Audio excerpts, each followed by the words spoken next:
So we were talking about the Democratic Party. Why is it that, and our audio is good, thanks, Julio. We were talking about the Democratic Party and, understatement of maybe the year, facing real challenges. And you were framing it in a really interesting and I think important way that people need to hear, that the Republicans are the party of the oligarchs, the party of the white supremacists, the party of the racists, list all the ists, right? The Democrats, you're saying, if I'm hearing this correctly, let's see if I'm being a good student. The Democratic Party has unfortunately fallen prey to a lot of that. Obviously, they're not that. A Republican Party is so deeply entrenched that they can't get their way out. But the Democrats, you feel as though, have not done a good enough job defining themselves and even acting that way as the counterparty to that. Am I hearing that correctly?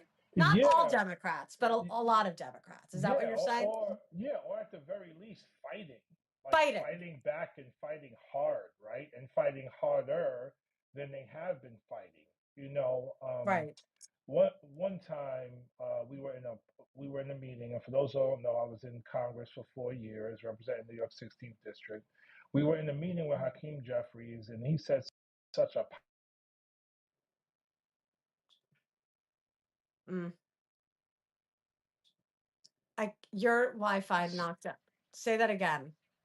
he said Republicans speak in headlines and Democrats speak in fine print.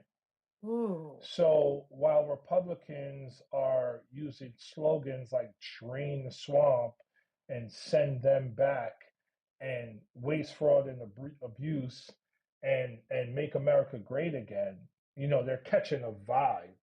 vibe that connects to sexists and racists and oligarchs. And there's this agenda by the wealthy to privatize all of our public resources anyway. The Mm-hmm. Republican parties have been carrying the weight for that. Small federal government, give power to the states, which allows states to just be racist and crooked and all those things. Mm-hmm. Democrats are supposed to protect us from that, and Democrats haven't. There were Democrats that supported Citizens United, which is the bill that allows, which is the Supreme Court decision, excuse me, that allows for big money to control politics, Right. that allows for corporations to be people, money to be free speech, and billionaires can buy elections. Like that's literally what happening right now. Democrats have allowed this to happen Yeah. and continue. By the way, Yeah. Democrats allow us to, or don't allow us to move forward with policies rooted in justice reform, and Mm-hmm. so the issue of mass incarceration, the issue of bail reform, the issue of police brutality, holding police accountable. Democrats haven't been able to do anything legislatively at the federal level as it relates to that. Democrats take big money. They're friends with billionaires. Yeah. Democrats support a foreign policy that allows brown people in the global south to be slaughtered while supporting Western imperial interests. And so the whole system is corrupt. And this is why we need a political revolution. And in my opinion, a political revolution led by young people. There are Mm-hmm. very few elected officials in the Democratic Party. There are some, but there are very few who can be part of leading this revolution. Very few. Yeah. I don't want to say names. I want the young people to research those names and see who's Mm-hmm. actually out there because you got to do your research. But unfortunately, because the party is bought and sold by oligarchs, we're in Mm-hmm. a predicament where we've had two Trump presidencies in the last three presidencies, and he's doing whatever the hell he wants. And so, no, Democrats are not as bad as Republicans. Mm-hmm. No, we can't blame Democrats only for all the shit that people are going through right now. But they should be held accountable. Republicans should be held accountable. And the only way to manage that accountability or initiate that accountability is through political revolution. Um, So what is that? But what does that revolution look like? Right? We hear that. I, Great question. What is that? What is that? I mean, I'm a history teacher, so I can think of different ways we've had revolutions in our modern history. What does that look like in 2025, 2026? So it looks a variety of ways. Mm-hmm. Okay. First of all, we need everyone 18 years of age and older who is eligible to be registered to vote and to vote in every single election, including primaries, including school board elections. That is not happening right now. Mm. And so that is a major part of the political revolution. If more people participated, we would have the change that we need. Number one, that's one very important point. Mm-hmm. Number two, the issues that we care about. We need to be very loud and very organized in demanding change as it relates to those issues. Mm-hmm. And part of that demanding change is not just looking at who's the president and not just looking at who's in the US Senate and not just looking at who's in Congress. It's about who's in the state house, who's in the party structure, who's in the county, who's in the city. Many kids in high school, that's what you and I talked about when we were together, Mm-hmm. don't even know this information.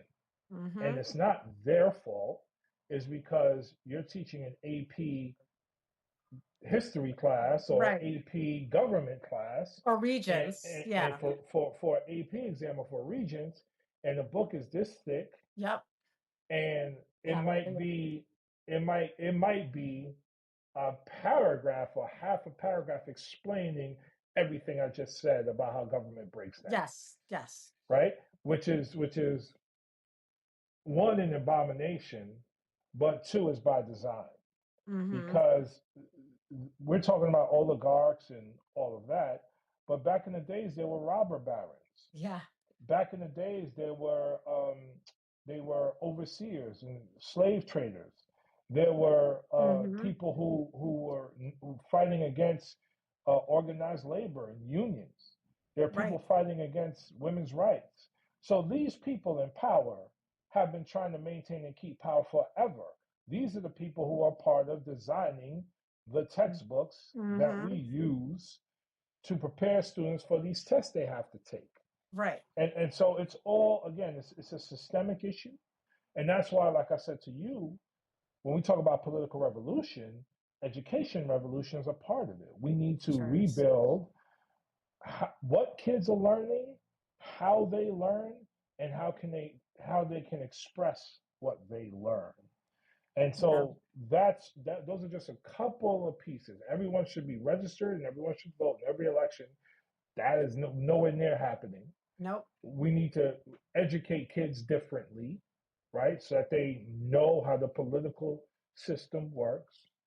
And then we need leaders to rise up and be supported, right? I mean, Yeah. Occupy Wall Street was a very powerful, decentralized leadership structure. So was Black Lives Matter. We need more of that.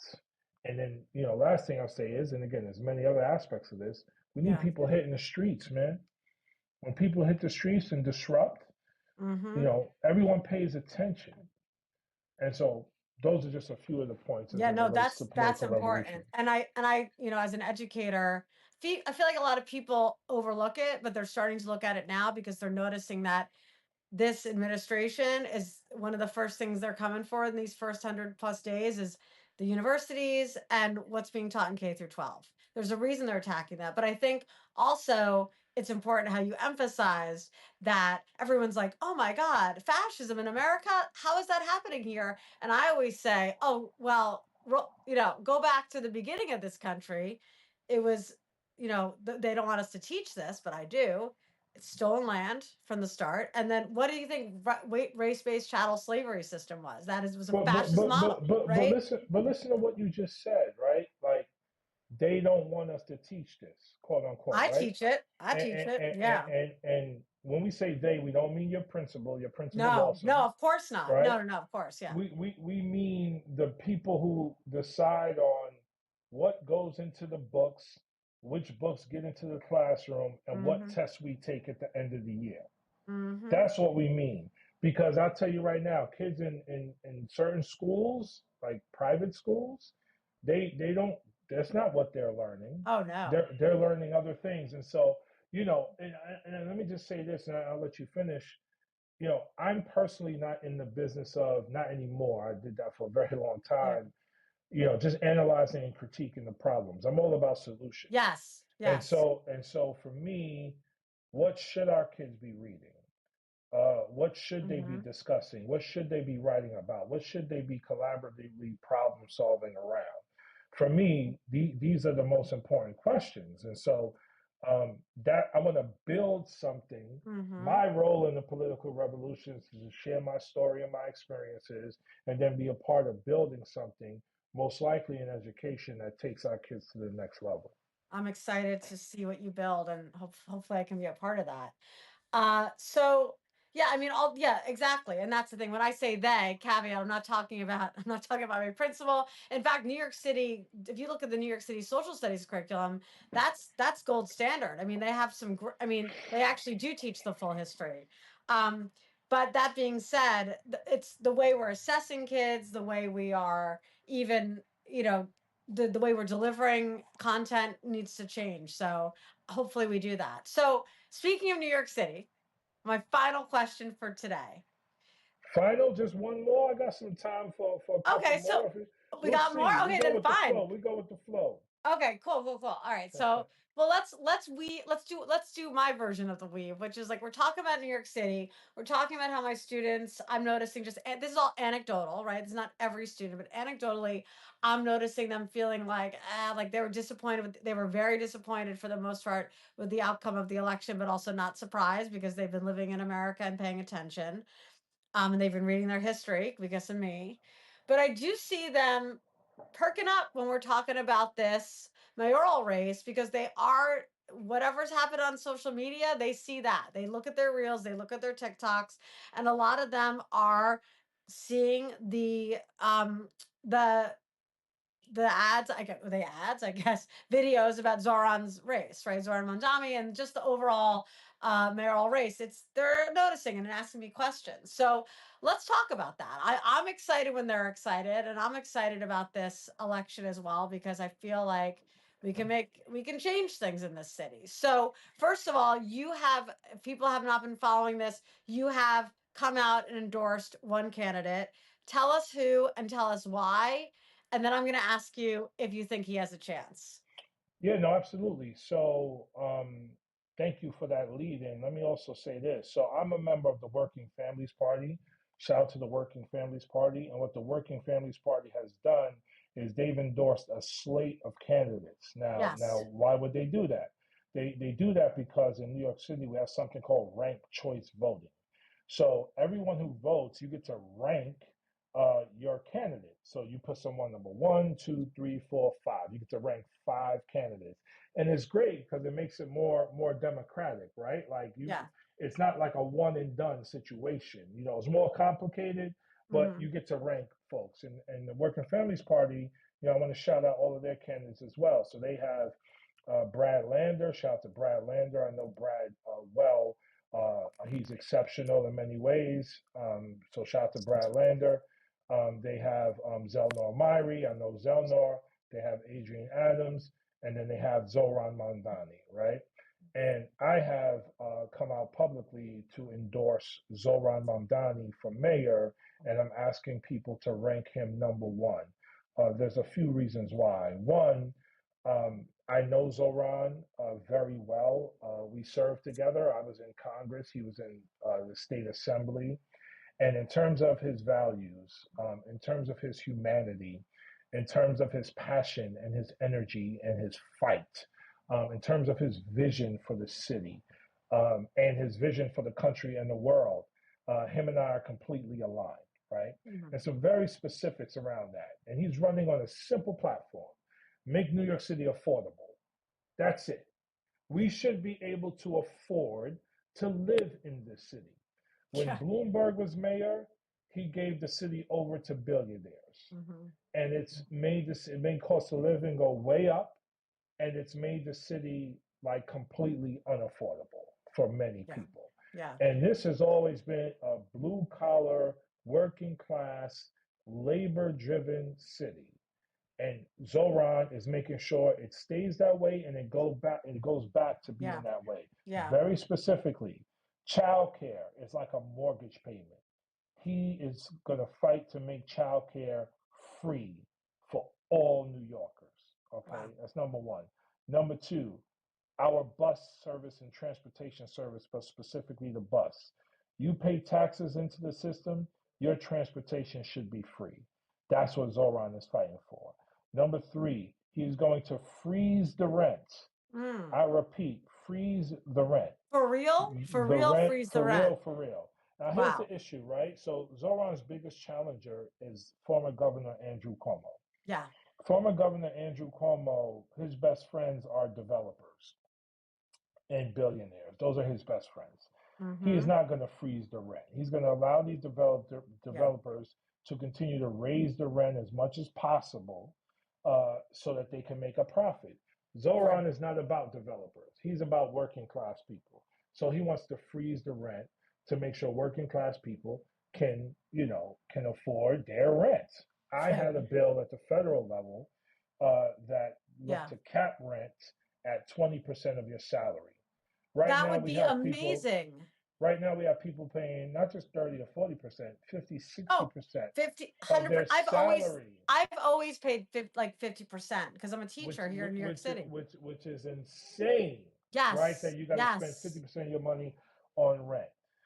Finally, he's going to bring down the cost of groceries tremendously by investing in new publicly owned grocery shops, right? So publicly owned means we all own it together. If we all own it together, the Huh. prices are going to be affordable for us, right? So this idea of worker cooperatives is a foreign idea to many people, but it Yeah. shouldn't be because right now corporations are the ones who own everything and they're the ones who jack the prices up. Mm-hmm. And then finally, for you and I, he's all about fully investing in our public schools and making sure our public schools, the people in our communities have a voice in our public schools. That's been taken away completely with Yep. mayoral control, and he's looking Mm-hmm. to bring some of that back.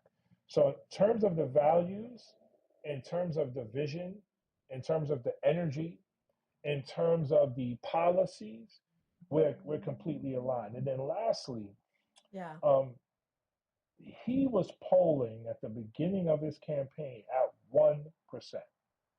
1%. Wow. 1%. Right now, he is at 30%, Wow. and Governor Cuomo's only at 40%. Huh. So Cuomo has not just stagnated, he's come down to the pack because once people begin to remember his record, how he Mm-hmm. put seniors in nursing homes during COVID, dramatically increasing the death toll and then lying about it, Yep. his sexual assault allegations, the way he Yep. tried to cut Medicaid by 2.5 billion, the way he's disinvested in public schools over and over and over again. Once people are reminded about those things, they're like, you know what? I'm not going to Yeah. go with former Governor Cuomo. Thank you. You served us well in the past. It's time to Uh-huh. move forward. And let's Yeah. move forward with this visionary leader in Zohran Mamdani. And so to go from 1% to 30%, where you're only 10 points behind with a little less than a month to go. Listen, when I ran against Elliot Engel, it was the Mm-hmm. same thing. It was a big Mm-hmm. name. He was there 30 years. He was the chair of a big committee. No one knew me. No one thought I had a chance. I was down like 20 points a month out, and we ended up winning by 16 points. So the same thing is happening with Zoran's campaign right now. And the only reason why, honestly, he's down in the polls is because they don't poll young people. They They don't don't. poll first time voters. They don't No. poll people who are on social media. Once those people come out in this race and vote, Zoran's going to crush it. And it's Yeah. going to be such a big win for the city, the state, and the country. And it's going to give hope to the young people we talked about from your school. Yeah, let's talk about that because we were talking about that the other day, how you were saying this isn't just going to be a win for New York City, but this is going to be a big win for the nation because what that's going to reflect back on us as a country. Can you Yes. unpack that a little more? Like what message will that send that if New York City elects him or anyone but Cuomo, like what message does that send? Well, anyone but Cuomo, yes. But Zoran specifically, let me tell you what it means. So New York City is the social, cultural. Let me say it again. New York City is the social, cultural, and economic engine of the world. Okay? It's true. It's It's true. a city that garners attention from all over the globe. It's a city that consistently gets national attention for what's happening there. We are the leaders in so many ways, in culture, in finance with Wall Street, etc., etc., etc. If a first time Muslim candidate runs for mayor, which he's doing, and wins that race, Mm. it's a transformational moment for the country and for the world, right? Someone who is unapologetically progressive, and not just as a political statement, but in terms of who he is at the core of his being, right? Mhm. And we talked earlier about big money in politics, the Democratic Party acquiescing, et cetera, et cetera, et cetera. He is the exact opposite of that. And he happens to be a Democrat. Mm. So we're talking about the opportunity potentially to save the Democratic Party for itself, from Wow. itself. The Democratic Party doesn't even know it needs saving, but it Yeah. actually needs saving, Yeah. right? If you look at the way it's treated me over the years, Cori Bush over the Mm-hmm. years, Congresswoman Ocasio-Cortez, who's a once-in-a-generation talented politician, person, everything, the Democratic Party mistreats her as well. And so it's a part that needs saving from itself. Zohran's victory would do that. Zohran's victory would galvanize Mm. millions, hundreds of millions of young people across this country to demand and fight for radical hope and radical change. And that's why his election means so much in this moment.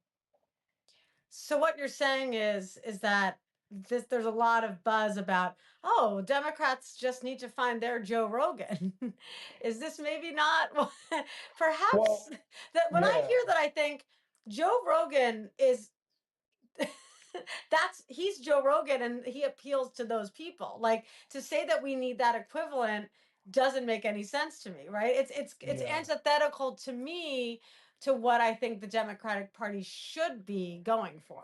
What are your thoughts Yeah, on that? it's an insult to the intelligence and to how savvy the American people are, right? Hmm. And it's again, it's part of this, and I'll use this analogy because we're both educators.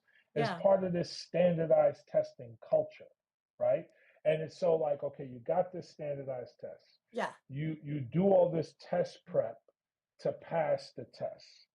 And then when you don't pass the test, you go back and do more test prep yeah, yeah. by reviewing the test so you can figure out how to pass it again next time. That's a brilliant Where in analogy. when in Yeah, reality, and there's a whole nother universe of intelligence over here right, related to that same topic and concepts that we're not even focused on, right. right? So we're literally putting ourselves in the proverbial box. We are boxing Yes. ourselves into this is what politics is. If you check this box and this box and this Hmm. box and this box and this box, you're gonna win. Uh-huh. And what we're seeing is, again, with my race, with Cori Bush's Hmm. race, with Hmm. AOC's race, with Zoran's race, that's not the case. There's a No. whole other universe. I talked earlier about voter turnout. If you got 30% of people, I'll be generous, who vote in every primary election, that means you have 70% who do not. And the reason why they do not is because we have the same type of politicians Hmm. like Cuomo and, is another good example, Trump and, any stale, person is going to come with the same ideas, the same talking points, etc., etc. Hmm. And one last example, and then we can move on to the next question. Yeah. Right. So you talk about public safety, for example, right? So when someone like Cuomo talks about public safety, all he talks about is we need more police and Hmm. more accountability, right? Hmm. Now, of course, we need accountability. Someone does a crime or commits harm, they need to be held accountable. But you know what else we need? We need rehabilitation so Mm. that people who do a crime don't do the shit again. And one of the ways to address that is to address the trauma and the circumstances in which they live so they don't keep engaging in those behaviors, right? That's Mm-hmm. one thing. The other thing is, how about we create the circumstances so people don't commit crime in the first place? Right. So food security, Right. Zohran is helping with that. Affordability, Zohran is helping with that. Education, Zohran is helping with that. Mental health, Zohran's fighting for that. Jobs, Zohran is fighting for that. So someone like Cuomo don't even bring up the things I just said. Yeah, no, not at We, all. we don't we don't need stale talking points and ideas. We need a vision rooted in humanity and rooted in actual research, by the way. This is research Yeah. based Yeah. in our politics. And that's what Zoran represents. And I love what you said about rooted in humanity. I feel like we've lost our humanity and the contrast, but unfortunately, the contrast between the Republican Party and Trump, their inhumanity. I think that by saying that we just need to find our Joe Rogan, or we need more bros with Yeah, microphones, yeah. right? How is that? It's lazy. It's just lazy. Yeah. It is super It's lazy. taking their, It's it's like super. copying off the test and doing, it's like, you're right. It's like, Listen, oh, you know what? They won the test. Ooh, let's copy off them next time and then we'll yeah, win the test, like we'll correct. get the 100. Yeah. 100%. And yes, Democrats should get out of their ivory tower Mm-hmm. and go on some of these podcasts. Yes, they Okay. should do that, right? But they got to do a bunch of other stuff too. Yes. And you can't just do that and not do the other stuff. I've seen some of the Democrats this cycle begin to go on these podcasts and they looking crazy. The number one thing is it looks inauthentic. Yes. And if it's inauthentic, you're going to be worse off. And that's why they Yeah. have a 27% approval rating. Now, let me be clear. The Republicans are worse. Yes. If Democrats were in Washington in control right now, we wouldn't see people being kidnapped off the street, Mm-hmm. right? We wouldn't see a defunding of DEI and attacks on higher education. Those things wouldn't be happening, Tax right? on the trans community, all We that would stuff. Yeah. we wouldn't see that, right? So the Republicans are way worse, but because they're more savage, Mm-hmm. and Democrats still aren't fighting for the other things we're talking about enough, doesn't mean we accept the lesser of two evils. That's why I Right. say we need a political revolution, and Zoran is that, I am that, and many others are that. Yeah, you are. Do you there's a cynical side. I'm not cynical. I'm forever because I'm a high school teacher. 23 years, every year I'm like, nope, God bless you. we're God gonna bless keep you. pushing even though they don't want to. It's Regents time too. They're like, why? I'm like, we're gonna do it. But so I'm not that. I unfortunately, I wish I was more cynical because I'm constantly let down because I'm like have such high hopes.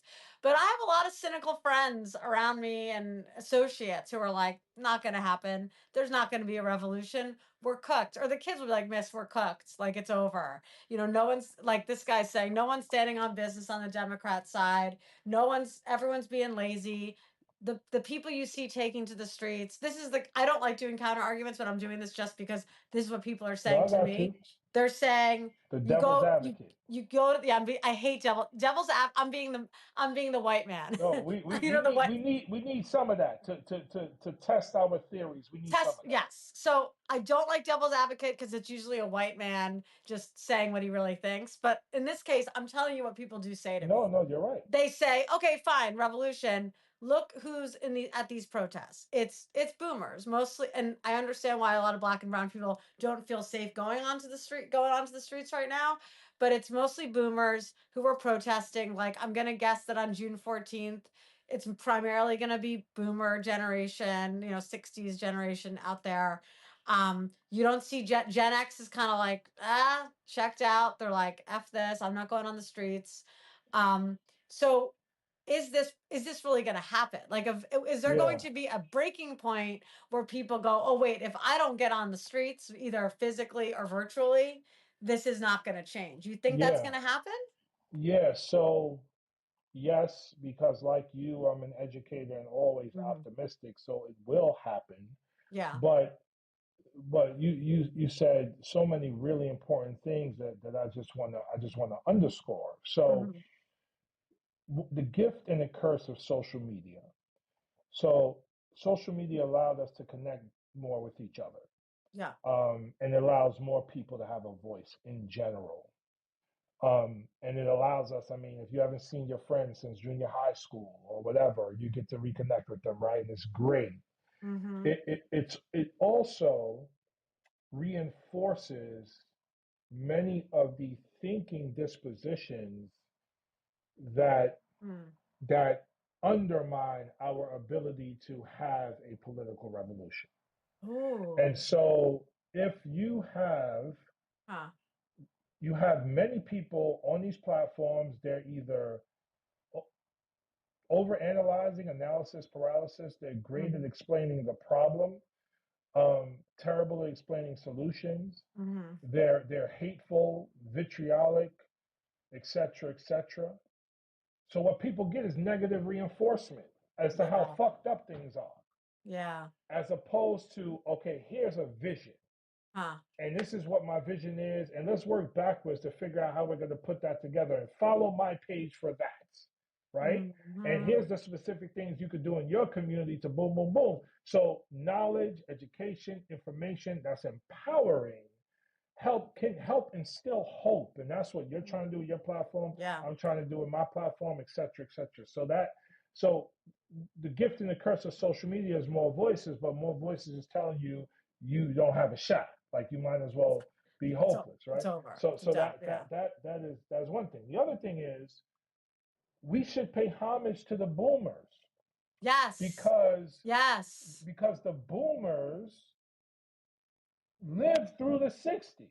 Like they lived through when college campuses were they wasn't having it. I mean, Yeah. we had Kent students be assassinated by National Guard on their campus. Hmm. That's how much people were putting it on the line. Now, listen, I want nonviolent revolution. Hmm. Don't want violence, but it just shows you how people were putting on the line. Yo, when there was police brutality in Oakland, California, the Black Panthers started openly carrying weapons Yeah.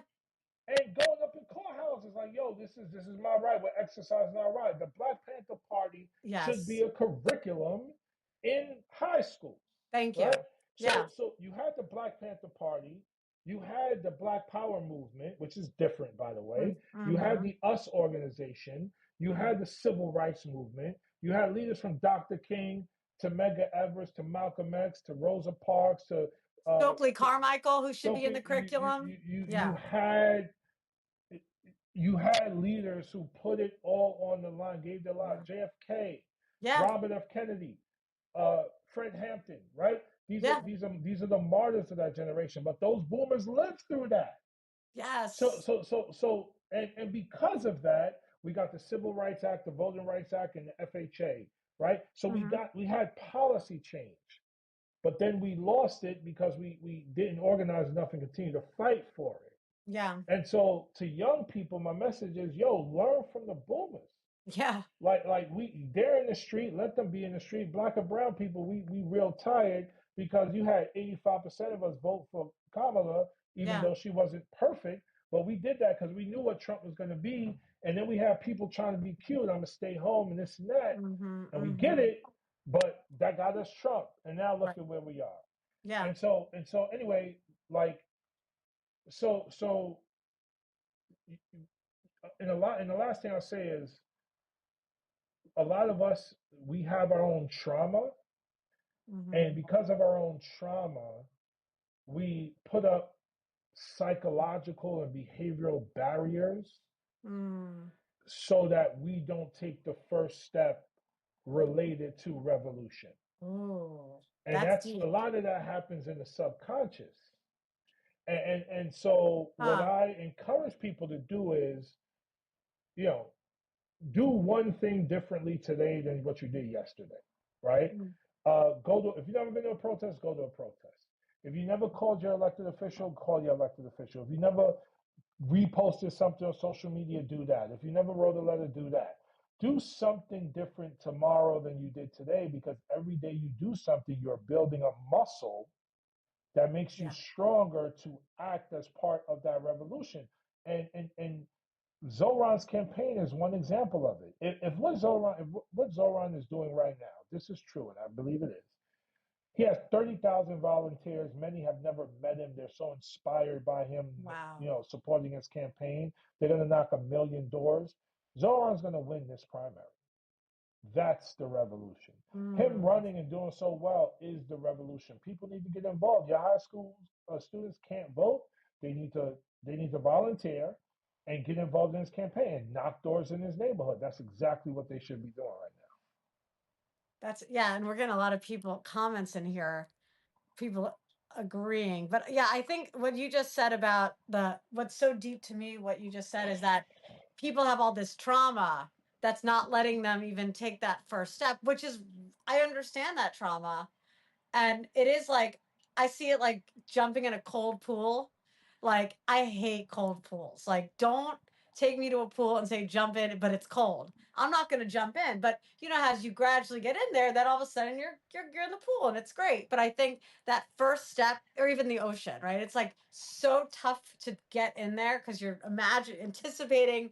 Oh, I'm going to be freezing for a little bit. It's going to be. But once you're in that pool of like activism and advocating, you feel good, especially if it's hot outside, right? That's a So, that's a great analogy, and I'll yeah, tell everyone watching this right now. There's something you could do. There are many things you could do tomorrow to start to prepare yourself to be a part of this. Right.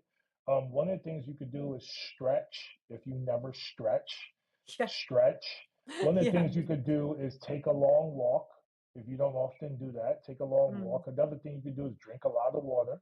yeah, That's something that's very helpful. Another thing you can do is breathing exercises. All these things are helping you to reset your nervous system and deal with mm, your own trauma so you can be ready to go out there and do what needs to be done. And so, and mm, last thing I would do, you mentioned a cold pool or cold yeah, ocean, take a cold shower, mm, and not a whole shower. Take a cold shower for 2 minutes, or not even wow. 2 minutes. Do it for 60 seconds. That sounds like a lot. 60 seconds seems Do bearable. 60 seconds, right? Yeah, yeah, yeah. What you're doing is you're shocking your nervous system and Mm, recalibrating it. And when you do that, you mm. begin to put yourself on a pathway towards dealing with your trauma and getting out there and getting involved in whatever it may be. And some And people lift weights like a maniac, like you do, Sari I was Beth gonna say, Rosenberg. hey, I mean, Yeah, I so lift weights. It's political. I know, but lifting weights makes me feel strong, like both mentally and physically, and also running because I deal with crazy attacks online that don't feel like attacks because they're from trolls mostly and like faceless accounts. But I think if you feel strong in yourself and strong in your mission, both internal, like both physically and mentally, it's easier to deal with that pushback, right? Because 100%. there's gonna be people, and I'm trying to work with teachers to inspire them to speak out more, but there's always gonna, especially when you strike a nerve, there that's when they come on hard, right? When you strike a Oh, nerve, absolutely. they oh wait a second, stop what I'm saying. Julio said that you press 400. Is that true? Yes, that is true. Yes. Oh, I'm surprised Julio knows that, but yes. that's so interesting. Okay. Yeah, no, Maybe he no, took a wild guess. no, you don't know because I posted, you may have not seen this. Oh, I didn't see it. One of the things, to your point, that helped me deal with Congress and the Mm-hmm. stresses related to that was I started powerlifting. Ooh. I started powerlifting like a maniac. And one day I put on 4 plates, a 10 on each side and a Oh, five she on each spoke on side. it. She spoke on it. And I did like 3 reps of like 435. So it was crazy. Damn. So Julio may have seen that. Shout out to So Julio, and shout out to Chi. Yeah, Chi I think spoke on it too. she Chi spoke on, Arce. yeah, and she's been posting. I've seen his stories. He's lifting weights too. I think you inspired him, maybe. Listen, man, we listen. This is a we talk about revolution. We got to be physically, emotionally, psychologically, mentally, spiritually ready for it, and working out Yes. is a major part of it. It is. And that doesn't, don't worry, we're not telling you all you have to go powerlifting. Going on a walk, even yoga, chill Absolutely. yoga, that's, yeah. All of it. Don't do too much. It's fine. But I think everyone should be lifting weights. You were saying that the other day. You were like, everyone should lift weights. And I think once people start lifting weights, they get it. It's like you're like lifting weights. That sounds crazy.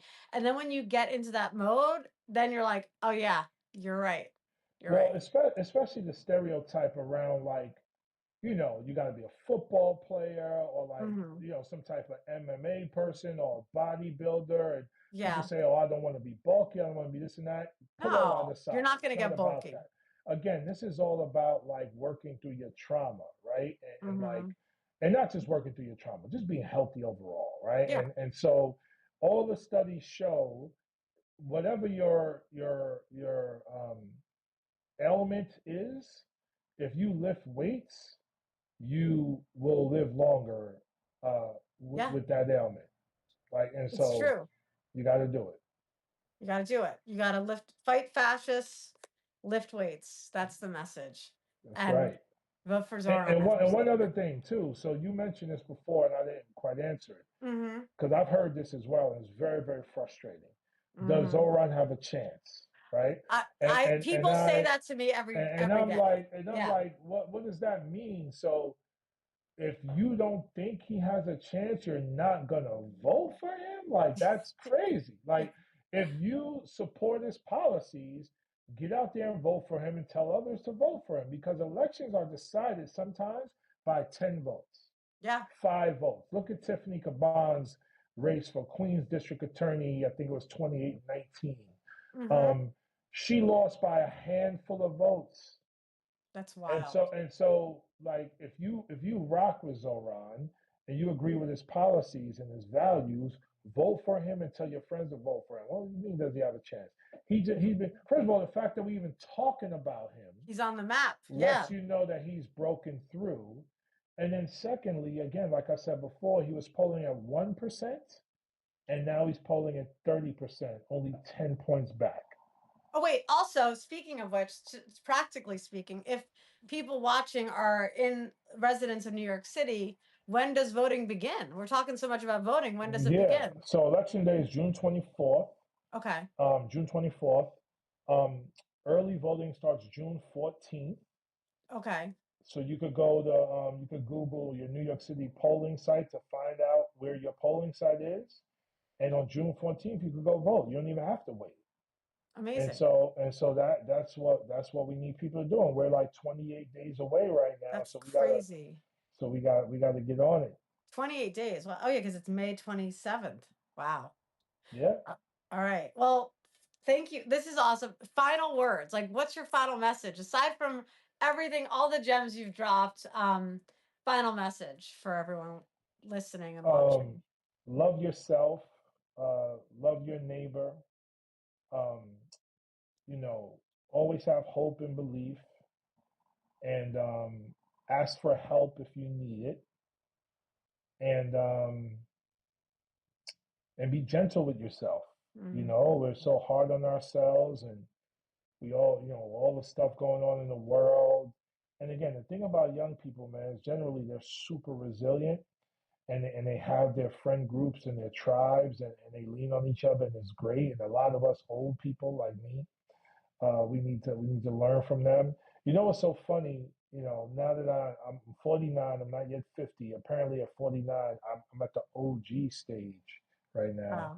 But whenever I go in front of young people now and I say I'm old, they don't correct me, which is hilarious. I I, know. I remember. It's No, but rough. I remember when I was no, when I was younger. Let's say early 40s, and I would say that they'd be like, "Nah, Mister, you're not old." You know what I mean? But now they're Yes. like, Now "Yeah, they're like, you yeah. old. They're Yeah, like, you yeah, are. You you are." are. And then Yeah. and then when you start, and my daughter Maya, who's 11, teaches me constantly about my age, and was this going on in the 50s, and Oh yeah. how did you feel growing up without technology, and you're like 80 years old, so she's always on me. But I love it. I embrace it. I can still bench press more than you, so that gives me a There you badge of go. honor. But yeah, be gentle with yourself, love your neighbor, and the revolution will be rooted in love. I love that. Rooted in love. And my words of advice are keep educating yourself and educating people around you, because that in itself is a revolutionary act. So stay educated, keep educating, but in the with the right resources. Like they're not. Yeah, yeah. Yeah. Education isn't information. It's critical Yes. thinking.